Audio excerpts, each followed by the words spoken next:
Hi guys, I want to do a little video showing how I've been creating my problem list and my notes. I've gotten a lot of positive feedback with the way my notes look with regards to the problems. They're easier to read, they're better organized, and it's easier for our other staff and our colleagues to find information. So I use the same template everybody else does, with one or two exceptions, one of which is the problems, because I've been trialing out this new functionality, God, I hate that word, in Epic with the problem list. And I've organized my notes, assessment plan, subjective, objective, instead of the other way around. But I've opened up a note. This is in the test environment, just to show you only the problem list. So this would be basically the assessment and plan in one. And the problem list, I call it a dynamic problem list, but it's really called the SMART section. And what it does is it creates a problem list that includes anything. And you can see here, I'm going to go to the problem list here, if I can find it, for the patient.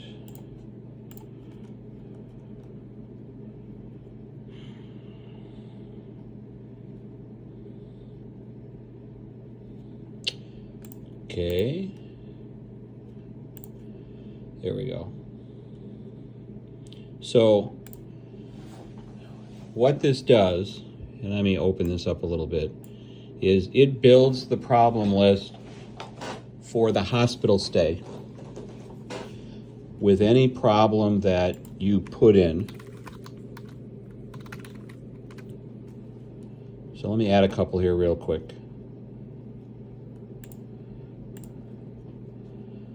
As you can see on the right, as soon as it's clicked as a hospital visit, hospital problem, it gets put in the note even while it's open, so you don't have to close and reopen it. So if I were to remove it, it goes away, but then I click it back, it stays. And here's a problem that we never see.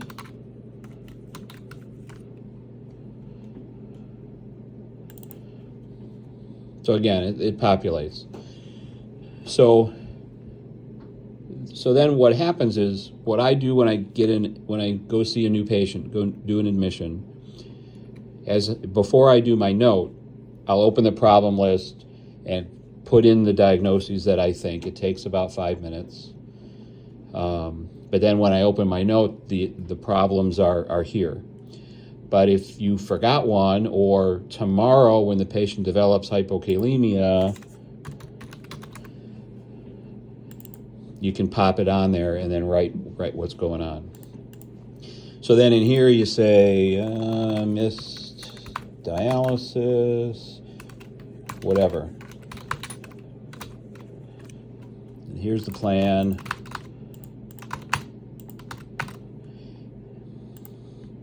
I wish that would go away.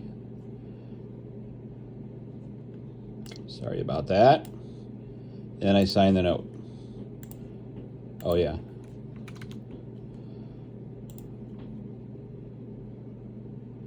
And then tomorrow, this is in the test environment, that's why there's additional stuff. So then if I put in a new note, that's me. Now in the template, it'll automatically be there. You don't have to put in this diag poc every time. But in the new note, as you can see, it carried forward the stuff from yesterday. So then I want to edit it because I changed some things and whatnot. And then I would say this problem is resolved. Now, you have to say it's resolved, but leave it on there so it stays. And then you save it again.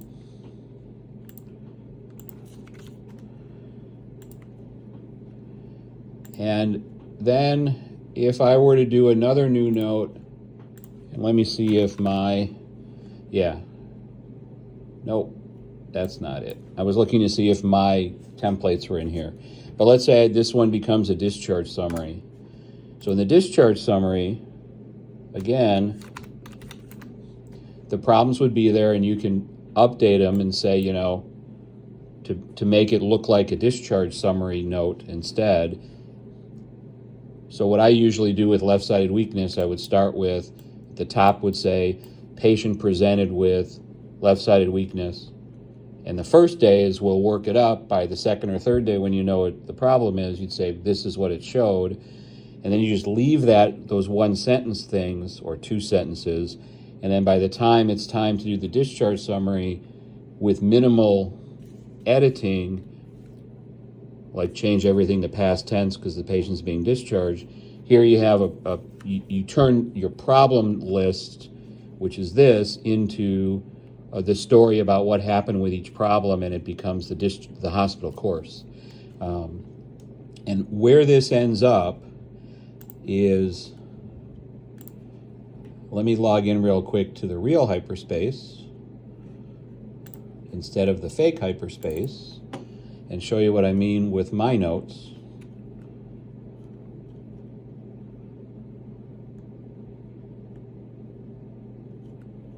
Sorry about the delay.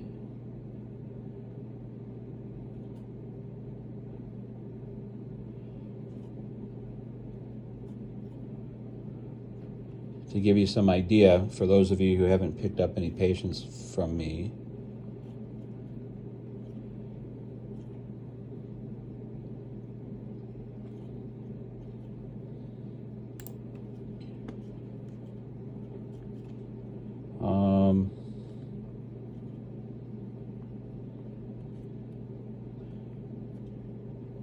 so the way it looks right now,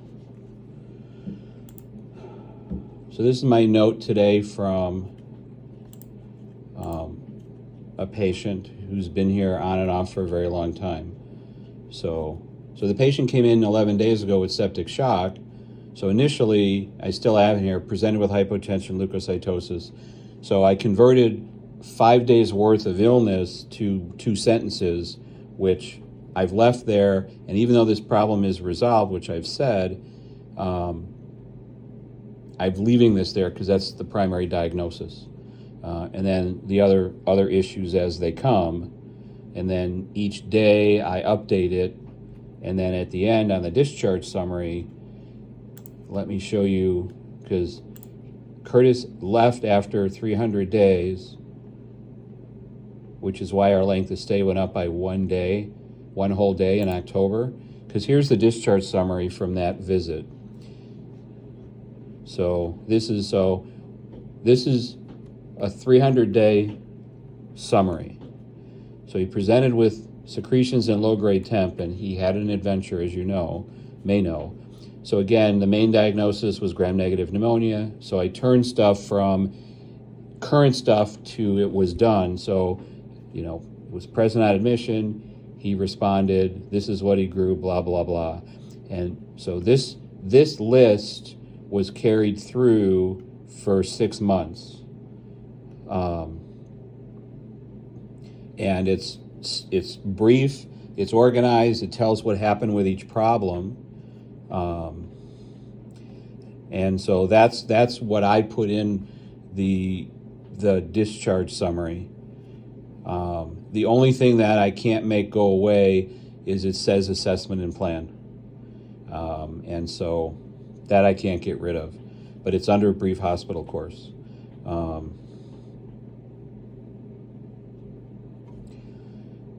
And so I'm asking people to trial using the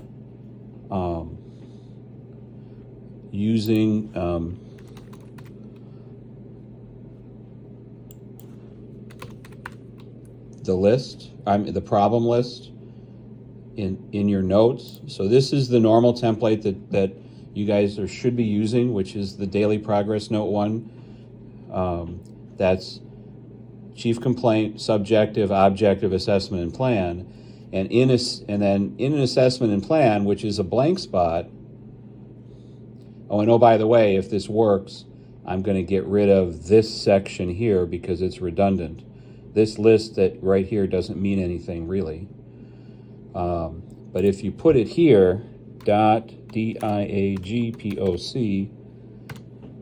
then it populates that list. And that becomes your assessment and plan every day. So, but before we move forward with changing the template, I want to get everybody else's opinion about it, get people comfortable with it, make sure it's reasonable to switch before we decide to switch for everybody.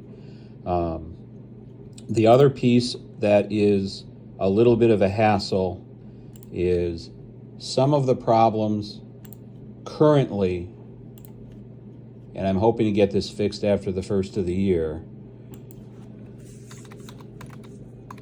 because this is designed for clinics, have drop downs that need to be removed. If I could spell, it would work. Don't have hyperpnea, whatever that is. But so if you add hypertension in the note,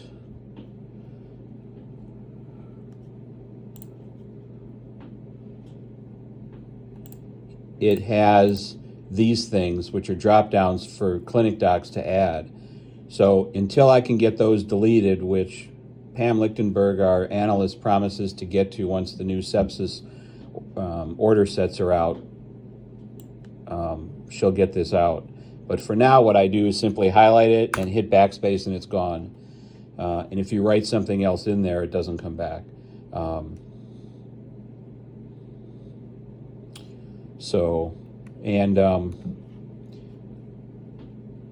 Then the beauty of this is when the patient's discharged, all of this stuff in here that you've written doesn't go to the chronic problem list over here to foul up the outpatient problem list with stuff that was only specific to the stay.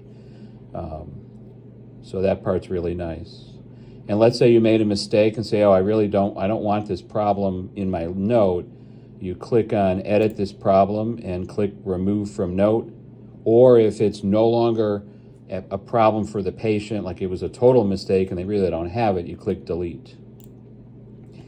Now, one thing you shouldn't do is resolve the problem here, because what'll happen is it'll show it's resolved now, but then tomorrow when you make a new note, it'll fall off the list. So we don't resolve any problems, they just, while they're here, that way, because otherwise it'll fall off the list. So, and then you'll have to rebuild it when you're done. When you do your discharge summary. So anyway, I hope this was helpful. I'm sorry it was a little bit longer than I had hoped. But we'll talk about this in the next couple of weeks as well. But I wanted to at least get this out there for anybody who's interested to play with it and get feedback about what you guys think about it. If we want to leave it optional, that's fine. But I really do think that it will make our notes better as we move forward, and make it easier for other folks to find information, which ultimately I hope will mean less calls from nurses because they'll be able to find our information easier. So anyway, that's all I got. Thanks.